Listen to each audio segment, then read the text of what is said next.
पहला प्रश्न बहुत ही इंपॉर्टेंट टाइप का प्रश्न है, ये बहुत बार एग्जाम में पूछा जा चुका है और इस प्रकार के क्वेश्चन आएंगे तो दोस्तों आप कैसे सॉल्व करेंगे मैं आपको समझा रहा हूं, समझिएगा। पहले प्रश्न पढ़िए। प्रश्न कह रहा है यदि किसी कूट में XYZ को ABC लिखा जाता है तो ABC को लिखा जाएगा, ये चीज पूछ रहा है। तो देखिए दोस्तों, ज्यादातर स्टूडेंट क्या करते हैं, ये सोचते हैं कि XYZ को ABC लिखा है तो ABC को हम XYZ लिख देंगे। नहीं, यहां पे ऐसे आप सोचेंगे तो गलत हो जाएगा। आपको ये कह क्या रहा है दोस्तों, प्रश्न को थोड़ा सा समझिएगा।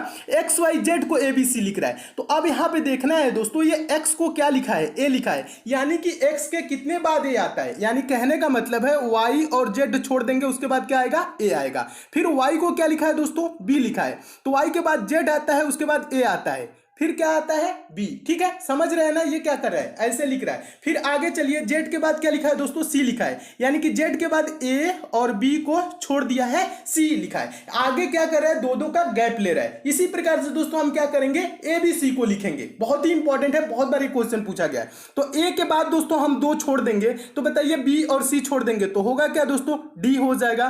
और b के बाद दोस्तों क्या होगा, दो छोड़ देंगे, यानी c और d छोड़ देंगे तो क्या हो जाएगा, e हो जाएगा। और सी के बाद दोस्तों दो छोड़ देंगे, यानी कि डी और ई छोड़ देंगे तो क्या हो जाएगा, एफ हो जाएगा। ठीक है, तो डी ई एफ इसका राइट आंसर होगा। अब देखिए डी ई एफ किस ऑप्शन में दिया है, तो देखेंगे D E F option number C में दिया हुआ है, तो आपका ऑप्शन नंबर सी दोस्तों क्या हो जाएगा, सही हो जाएगा। तो मैं उम्मीद करता हूं दोस्तों आप इस प्रश्न को बहुत अच्छे तरीके से समझ गए होंगे और इस टाइप के क्वेश्चन आपके एग्जाम में आएगा तो आप अच्छे से सॉल्व कर लेंगे। चलिए नेक्स्ट क्वेश्चन देखते हैं दोस्तों, दूसरा क्वेश्चन देखिएगा। दूसरा क्वेश्चन दोस्तों ये मोस्ट इंपॉर्टेंट क्वेश्चन है, ये बहुत बार एग्जाम में दोस्तों पूछा जा चुका है। देखिएगा इसका आंसर क्या होगा मैं आपको बता रहा हूं, आप क्या करिए दोस्तों, वीडियो को पॉज करके अपने आप से भी सॉल्व करने की जरूर कोशिश किया करिए सभी प्रश्नों को। चलिए तो क्वेश्चन पढ़िएगा। क्वेश्चन है दोस्तों, नीचे दी गई प्रश्न का सही वेन आरेख बताएं। वेन डायग्राम बनाना है, किसका, शिक्षित लोगों, बेरोजगार लोगों और अध्यापकों का। दोस्तों आपको पहले भी बताया हूं और फिर से समझा रहा हूं, वेन डायग्राम से रिलेटेड आपके एग्जाम में कभी भी क्वेश्चन आएगा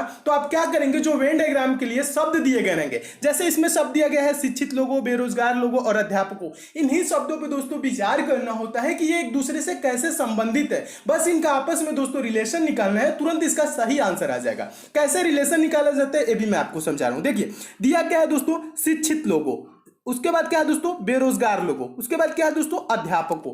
अब बताइए इनमें रिलेशन कैसे होगा, बताइए। जो शिक्षित होंगे, अध्यापक क्या होते हैं दोस्तों, शिक्षित लोगों के अंतर्गत आएंगे या बेरोजगार लोगों के अंतर्गत आएंगे। आप बोलेंगे जो अध्यापक होंगे वो शिक्षित लोगों के अंतर्गत आएंगे। बेरोजगार कौन होता है दोस्तों, अब बताइए, शिक्षित होते हैं या अध्यापक होते हैं। बेरोजगार में दोस्तों कुछ शिक्षित भी बेरोजगार होते हैं। ठीक है, सभी शिक्षित बेरोजगार नहीं होते हैं, ये चीज नहीं कह सकते। ठीक है, कुछ शिक्षित क्या होते हैं, बेरोजगार होते हैं। तो देखिए इसका वेन डायग्राम कैसे बनेगा, देखिएगा दोनों में कॉमन कौन है, शिक्षित। तो देखिए हम क्या करेंगे दोस्तों, शिक्षित लोगों का एक सर्कल बना लेंगे, इसे सर्कल से प्रदर्शित किया जाता है। ठीक है दोस्तों, क्या होगा, शिक्षित लोगों का एक सर्कल बना लेंगे और इसके अंदर क्या आ जाएंगे दोस्तों, अध्यापकों को रख लेंगे। जितने भी अध्यापक होंगे वो क्या होंगे दोस्तों, शिक्षित होंगे, शिक्षित लोगों के अंतर्गत आ जाएंगे। ये चीज क्लियर हो गया। अब यहाँ पे कह रहा है बेरोजगार लोगों, बेरोजगार कौन होता है, अध्यापक होते हैं, नहीं, अध्यापक तो टीचर होते हैं, उनको तो सैलरी मिलती होगी, वो बेरोजगार के अंतर्गत नहीं आएंगे। ठीक है, शिक्षित होते हैं, ये चीज तो आपको क्लियर हो गया। बेरोजगार लोग कौन होते हैं,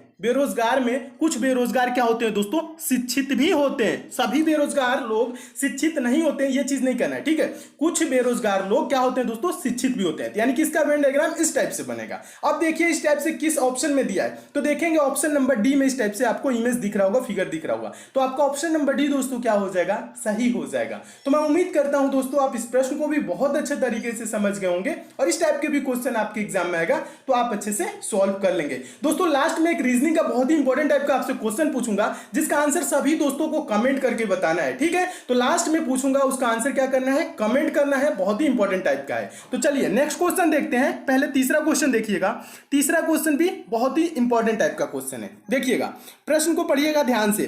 प्रश्न है, निम्नलिखित संख्या श्रृंखला में अगले पद की पहचान करें। अगले पद मतलब ये दोस्तों श्रृंखला है, यानी सीरीज है और यहां प्रश्नवाचक चिन्ह है, यहीं पे आपको बताना है कि कौन सी संख्या होगी। इसके लिए आप कैसे सॉल्व करेंगे, देखिए देखिएगा, कभी भी दोस्तों सीरीज से रिलेटेड क्वेश्चन आएगा तो आप क्या करेंगे, सीरीज के संख्याओं को ध्यान से देखेंगे। ध्यान से देखने का मतलब है स्क्वायर है, क्यूब है या नॉर्मल संख्या है कि ये आगे सीरीज चल रही है। कहने का मतलब है 4 है, 9 है, 25 है, 49 है। दोस्तों आपके देखने में ये थोड़ा सा यहाँ पे समझ में आ गया होगा ये संख्याएं कैसी है। ये संख्याएं दोस्तों स्क्वायर है, यानी कि ये स्क्वायर वर्ग का ये क्या चल रहा है दोस्तों, सीरीज चल रहा है। यानी ये दोस्तों जो 4 है ये क्या है दोस्तों, ये 2 का स्क्वायर है। ये 9 है दोस्तों, ये क्या है दोस्तों, ये 3 का स्क्वायर है। ये 25 है, ये क्या है, ये 5 का स्क्वायर है। और ये जो 49 है ये किसका स्क्वायर है, 7 का स्क्वायर है। आगे प्रश्नवाचक चिन्ह है, यहां पे क्या होगा आपको बताना है। तो देखिए अब यहां पे थोड़ा सा आपको कंफ्यूजन हो सकता है। देखिए अगर जो ये सीरीज 3, 5, 7 से चलता है, यानी 9 से चलता, 9, 25, 49 होता, आगे देखिए यहां पे 2 का भी स्क्वायर दिया हुआ है। समझिएगा थोड़ा सा मैं जो समझाने की कोशिश कर रहा हूं, ये 3, 5, 7 चलता तब हम क्या बोल देते दोस्तों, यहां पे 9 का स्क्वायर होगा क्योंकि ये विषम संख्याओं का स्क्वायर चल रहा है। लेकिन ऐसा दोस्तों है नहीं, क्योंकि आगे इसमें एक सम संख्या 2 भी है। तब इसको कैसे सोचेंगे अब बताइए, आगे क्या होगा, 7 के बाद 8 का होगा, 9 होगा, 10 होगा, 11 होगा, क्या होगा, यहां पे सबका स्क्वायर दिया है। देखिएगा 64 भी है, 8 का स्क्वायर, 9 का स्क्वायर 81 भी है, और 10 का स्क्वायर 100 भी है, 11 का स्क्वायर क्या है 121 भी है। सभी ऑप्शन में दिए गए हैं। और ये दोस्तों मोस्ट इंपॉर्टेंट क्वेश्चन है, हमेशा एग्जाम में पूछा जाता है। और इसका जो लॉजिक लगता है दोस्तों मैं आपको बता रहा हूं क्या है ये दोस्तों, ये जो संख्याएं हैं 2, 3, 5, 7, ये क्या है दोस्तों, ये ऋण संख्या यानी अभाज्य संख्याओं का स्क्वायर चल रहा है। अभाज्य संख्याएं कौन होती है दोस्तों, जो एक से कटे और स्वयं से कटे, वो अभाज्य संख्याएं होती है। ठीक है, यानी कि 2 के बाद अभाज्य संख्या कौन आती है, 3, 3 के बाद कौन आता है 5, 5 के बाद कौन आता है 7, 7 के बाद अभाज्य संख्या कौन आता है दोस्तों, 11 आता है। क्या आता है दोस्तों 11, 9 नहीं आता है, 9 3 से भी विभाजित हो जाता है, 9 1 से होगा, 3 से होगा और 9 से भी होगा। ठीक है, जो एक और स्वयं से विभाजित हो वो अभाज्य संख्या होती है। 9 नहीं होगा, 10 भी नहीं होगा, क्योंकि 10 तो 1 से होता ही है, 2 और 5 से भी अन्य संख्या है जिससे विभाजित हो सकता है। और 11 दोस्तों क्या है, अभाज्य संख्या है 7 के बाद। ठीक है, तो 11 का स्क्वायर दोस्तों क्या होगा, 11 का स्क्वायर होगा 121, यानी कि 121, यानी प्रश्नवाचक चिन्ह पे दोस्तों क्या आएगा 121 आएगा। और 121 देखिए किस ऑप्शन में है, तो ऑप्शन नंबर देखेंगे बी में, तो आपका ऑप्शन नंबर बी दोस्तों क्या हो जाएगा, सही हो जाएगा। यानी 7 के बाद अगला अभाज्य संख्या कौन होता है, 11 होता है। तो इसलिए यहां पे क्या होगा, 11 का स्क्वायर होगा। और ये मोस्ट इंपॉर्टेंट क्वेश्चन है दोस्तों, इस क्वेश्चन को आप अपने नोटबुक में जरूर नोट करिएगा और हमेशा के लिए दोस्तों याद भी रखिएगा, क्योंकि ये प्रश्न हमेशा एग्जाम में पूछा जाता है। तो मैं उम्मीद करता हूं इस प्रश्न को आप बहुत ही अच्छे तरीके से समझ गए होंगे, और इस टाइप के क्वेश्चन दोस्तों आपके एग्जाम में आएगा तो आप अच्छे से सॉल्व कर लेंगे। दोस्तों एक चीज और बता दूं, दोस्तों आपको क्वेश्चन अच्छे लगते हैं, समझ में आते हैं, तो वीडियो को प्लीज लाइक जरूर किया करिए और ज्यादा से ज्यादा शेयर किया करिए फेसबुक, व्हाट्सएप, टेलीग्राम, जितने भी दोस्तों आपके पास स्टडी ग्रुप हो। और जो नए दोस्त होंगे क्या करेंगे दोस्तों, नीचे रेड कलर का सब्सक्राइब लिखा होगा दोस्तों, वहां पे क्लिक करके चैनल के साथ जुड़ जाएंगे, और बगल में बेल आइकन का सिंबल बनेगा दोस्तों, नोटिफिकेशन बेल आइकन होता है, इसे प्रेस करके जरूर ऑन कर लीजिएगा, ताकि आपको डेली सारे वीडियोज की नोटिफिकेशन मिले। क्योंकि दोस्तों मैं उन्हीं प्रश्नों को कराता हूं जो एग्जाम ओरिएंटेड क्वेश्चन होते हैं, सेट पैटर्न के क्वेश्चन होते हैं, जो हमेशा आपके एग्जाम में पूछे जाते हैं। इसलिए दोस्तों आप हमसे जरूर जुड़िए, चैनल को सब्सक्राइब करके नोटिफिकेशन बेल को ऑन करके। और डेली दोस्तों मैं आपको बता दूं 8 PM यानी कि शाम 8 बजे डेली मैं आपको एक दिन वीडियो प्रोवाइड करता हूं, एक दिन मैथ, एक दिन रीजनिंग। इसलिए कराता हूं दोस्तों, जो भी क्वेश्चन होते हैं वो एग्जाम ओरिएंटेड होते हैं, एग्जाम से रिलेटेड होते हैं। इसलिए दोस्तों आप डेली देखा करिए, डेली हमसे जुड़े रहिए। ठीक है, चैनल को क्या करना है, सब्सक्राइब करना है, बेल आइकन को प्रेस करना है। ठीक है, ताकि आपको नोटिफिकेशन मिले। चलिए अगला क्वेश्चन देखते हैं दोस्तों, चौथा क्वेश्चन। चौथा क्वेश्चन देखिएगा नॉन वर्बल से, बहुत ही इंपॉर्टेंट क्वेश्चन है। और इस टाइप का क्वेश्चन आता है एग्जाम में जब, तो ज्यादातर स्टूडेंट क्या होते हैं, कंफ्यूज हो जाते हैं, इसको हम कैसे सॉल्व करेंगे। देखिएगा बहुत आसान तरीका समझा रहा हूं। देखिए प्रश्न यहां पे कुछ भी नहीं है, प्रश्न समझिएगा, यहां प्रश्न आकृति है और ये उत्तर आकृति है, और यहां पे प्रश्नवाचक चिन्ह है। यहां पे कौन सी आकृति भरी जाएगी इस उत्तर आकृति में से आपको बताना है। ठीक है, तो देखिए ऐसे कभी भी क्वेश्चन आएगा दोस्तों, तो आप डायरेक्ट नहीं सोचेंगे कि ये इमेज जो है, फिगर वाला जो क्वेश्चन आता है नॉन वर्बल वाला, तो आप डायरेक्ट ये नहीं सोचने लगेंगे ये कैसे हुआ, ये कैसे हुआ, डायरेक्ट नहीं सोचना है। देखिए इसमें कितने आपको फिगर दिख रहे हैं, देखिए इसमें आपके दोस्तों देखेंगे तो यहाँ पे 2 आपके फिगर दिख रहा होगा, यहाँ पे 2 आपको फिगर दिख रहा होगा, एक तो ये वाला है, बिंदी वाला है, और एक ये वाला है। ठीक है, इसी को क्या कर रहे हैं दोस्तों, बढ़ा घटा रहा है, यानी कि आगे की तरफ बढ़ा रहा है, घटा रहा है, क्या कर रहा है, ये मैं आपको समझा रहा हूं कैसे ये कर रहा है। थोड़ा सा समझिएगा, ध्यान दीजिएगा। अगर जो मैं बोलूं दोस्तों, पहले हम क्या करेंगे, पहले हम बिंदी को लेके चलेंगे, ठीक है। जो यहाँ पे डॉट वाली बिंदी है ना, इसको हम लेके चलेंगे। आप पूरा फिगर को एक बार ना सोचिएगा, पूरा फिगर को एक बार सोचेंगे कंफ्यूज हो जाएंगे, जल्दी सॉल्व नहीं होगी, ठीक है। देखिए ये बिंदी दोस्तों पहले में कहाँ है, नीचे वाली रेखा पे, फिर आगे वाले में देखिए दोस्तों यहाँ पे चली गई है, यानी कि 90 डिग्री क्लॉकवाइज में चला है, घड़ी की दिशा में क्या हुआ है, 90 डिग्री मुड़ा है। यानी कहने का मतलब है, आप 90 डिग्री ना समझिए, सिंपल भाषा में समझिएगा और आसान तरीका समझा रहा हूं। देखिए ये जो बिंदी है दोस्तों कहां है, नीचे वाली रेखा में है। उसके बाद क्या है दोस्तों, ये थोड़ा सा इधर बढ़ गया है, यानी कहने का मतलब इस वाले रेखा पे क्या आ गया है दोस्तों, इधर आ गया है, ठीक है। अब देखिए, अब यहां पे थोड़ा सा और ध्यान से दोस्तों देखेंगे तो क्वेश्चन और क्लियर होगा। ये जो पहले में जो दोस्तों बिंदी है, ये क्या है दोस्तों, बाहर की तरफ है, और जो दूसरे में दोस्तों जो बिंदी है वो क्या है दोस्तों, अंदर की तरफ है। देखिएगा, ध्यान से देखेंगे तो आपको समझ में आएगा। पहले में देखिए दोस्तों क्या है, बाहर की तरफ है ना, दूसरे में दोस्तों क्या है, ये अंदर की तरफ है ना, क्लियर है। यानी कि पहले में यहां पे है, दूसरे में यहां पे। अब तीसरे में दोस्तों जो फिगर होगा वो ऐसे होगा, ठीक है, अभी समझिएगा। और बिंदी कहां होगा, पहले में बाहर, दूसरे में अंदर, फिर तीसरे में क्या होगा दोस्तों, बाहर, और कहां पे आ जाएगा दोस्तों, यहां पे आ जाएगा, समझिएगा। बिंदी क्या होगा, यहां पे बीच में आ जाएगा ना, यहां पे हो जाएगा, ठीक है, यहां पे क्लियर हो गया। और चौथे में दोस्तों क्या होगा, जब यहां पे है तो देखिए चौथे में यहां पे दिया हुआ है, ठीक है। यानी कि ये जो बिंदी वाला जो चल रहा है क्रम, ये तो सही आपको मिल गया, यानी 90 डिग्री घूम रहा है, ठीक है। बस उतना उतना उतना समझिएगा।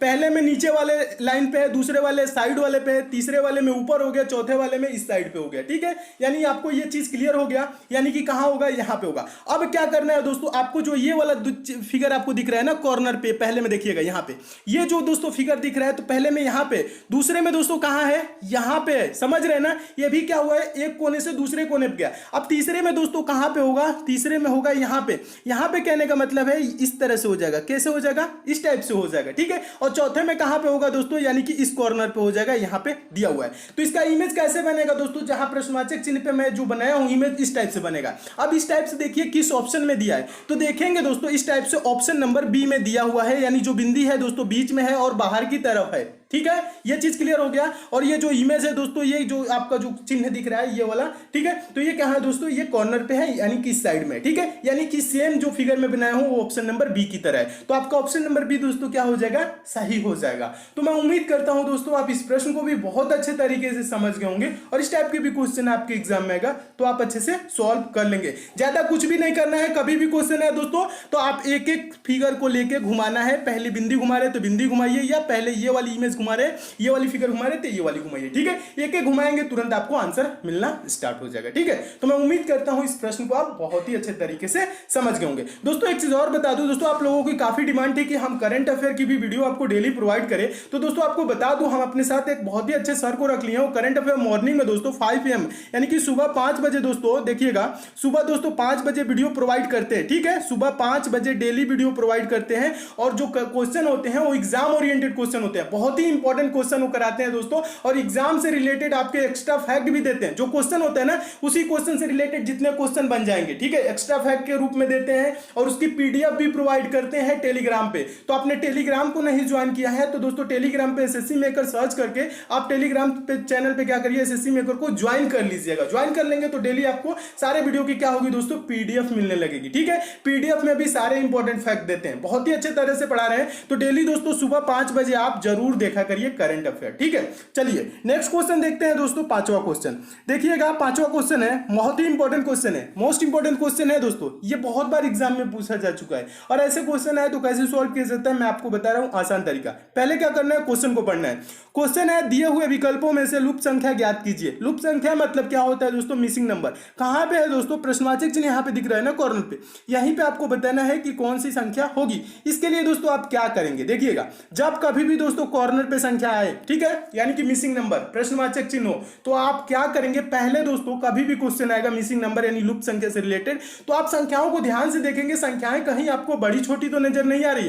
कहने का मतलब है दोस्तों, इस वाले लाइन में दोस्तों आप देखेंगे तो यहां सबसे बड़ी संख्या 120 है, यानी इस लाइन की सबसे बड़ी, और इस लाइन में देखेंगे तो यहां पे 45 है। तो यानी जब ऐसे संख्याएं दोस्तों हो, नीचे की तरफ बड़ी हो, या दोस्तों क्या हो सकता है कभी साइड की तरफ बड़ी हो, ठीक है, तो प्रश्न को दोस्तों साइड की तरफ होगी तो ऐसे सोचेंगे, नीचे की तरफ बड़ी संख्या होगी तो ऐसे सोचेंगे। कहने का मतलब है, समझिएगा, अभी समझा रहा हूं, देखिएगा यहां पे क्या है दोस्तों, 120 है। क्या है? 120 है, 120 है। तो हम कैसे सोचेंगे कि यहाँ पे 120 है? तो देखिए एक यहाँ पे देखिएगा, एक है ना 1 और यहाँ पे 11, ठीक है। 1 और 11 को हम क्या करें कि 120 आ जाए। तो दोस्तों थोड़ा सा दिमाग लगाएंगे तो मैं आपको समझा रहा हूँ, समझ जाएंगे। देखिएगा जो 11 है ना, 11 का स्क्वायर करेंगे तो क्या होगा दोस्तों? 121 होगा। ये जो 1 है ना, 1 का स्क्वायर करेंगे तो 1 होगा, ठीक है। यानी कि 121 में से 1 को घटा दीजिए, 121 में से 1 को घटाएंगे तो दोस्तों क्या होगा? 120 होगा, 120 होगा। और देखिए 120 यहाँ पे दिया हुआ है। इसी प्रकार से दोस्तों ये जो 7 है ना, 7 का स्क्वायर क्या होगा? 7 का स्क्वायर 49, 7 7 49 होता है। और 2 का स्क्वायर दोस्तों क्या होगा? 4, 4 इसमें से घटा दीजिए, 49 में से 4 घटाएंगे तो दोस्तों क्या होगा? 45 होगा। और देखिए 45 यहाँ पे दिया हुआ है, ठीक है। क्लियर है? यहाँ पे दिया हुआ है तो इसका ये इस टाइप से ये सॉल्व हो रहा है। यानी कि यहां तक जब दो ऑप्शन में, यानी कि दो लाइन में क्लियर हो गया, तीसरा वाला लाइन भी क्या होगा दोस्तों? ऐसे ही सॉल्व होगा। यानी कहने का मतलब है दोस्तों यहाँ पे 5 का स्क्वायर क्या होगा? 25 होगा। और ये जो 3 का स्क्वायर क्या है दोस्तों? 9। 9 क्या करेंगे दोस्तों? माइनस कर देंगे 25 में से। 25 में से 9 माइनस करेंगे, क्या होगा दोस्तों? 16। अब 16 किस ऑप्शन में दिया है? देखिए दोस्तों ऑप्शन नंबर बी में दिया हुआ है। तो आपका ऑप्शन नंबर बी क्या हो जाएगा दोस्तों? सही हो जाएगा। तो मैं उम्मीद करता हूं दोस्तों आप इस प्रश्न को भी बहुत अच्छे तरीके से समझ गए होंगे और इस टाइप के भी क्वेश्चन आपके एग्जाम में आएगा तो आप अच्छे से सॉल्व कर लेंगे, ठीक है। ज्यादा कुछ भी नहीं करना है, बस आपको देखना है नीचे जब बड़ी संख्याएं हो तो बस पहला और दूसरा इन्हीं दोनों संख्याओं को हम क्या करें कि 120 आ जाए, ठीक है। तो आपने देखा कि 11 का स्क्वायर किए -1 का स्क्वायर किए तो 120 आ रहा है। इसी प्रकार से 5 का स्क्वायर किए -3 का स्क्वायर किए तो 16, और 16 ऑप्शन नंबर बी में है तो आपका ऑप्शन नंबर बी क्या हो जाएगा? सही हो जाएगा। तो इसका ये आंसर हो जाएगा। तो मैं उम्मीद करता हूं दोस्तों आप इस प्रश्न को भी बहुत अच्छे तरीके से समझ गए होंगे और इस टाइप के भी क्वेश्चन आपके एग्जाम में आएगा तो आप अच्छे से सॉल्व कर लेंगे। चलिए नेक्स्ट